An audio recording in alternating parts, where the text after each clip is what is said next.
saya Fahrul Razi, usia 35 tahun, aktivitas sehari-hari saya sebagai karyawan swasta.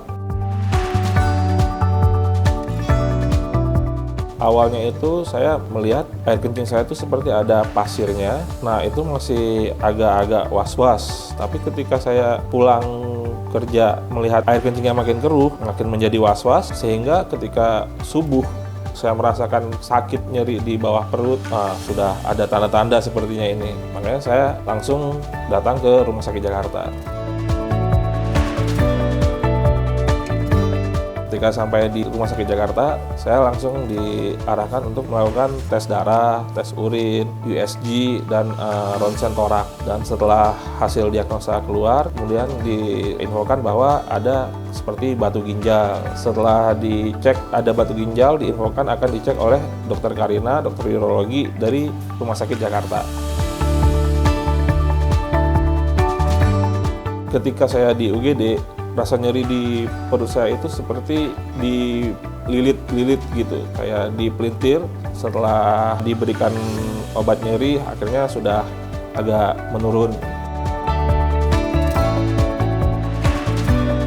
Ketika sudah masuk ke ruang rawat inap, akan diinfokan bahwa akan dilakukan tindakan pemasangan DJ stand. Karena ini pertama kali saya dirawat di rumah sakit dan pertama kali saya akan melakukan operasi, saya juga kurang paham awalnya, tapi setelah dijelaskan bahwa ini prosedur untuk memulihkan ginjal dan membuka salurannya, akhirnya saya mengerti dan akhirnya saya setuju untuk dilakukan operasi. Dan setelah operasi selesai dilakukan, akhirnya tidak ada komplikasi-komplikasi tambahan dan sekarang rasanya sudah tenang.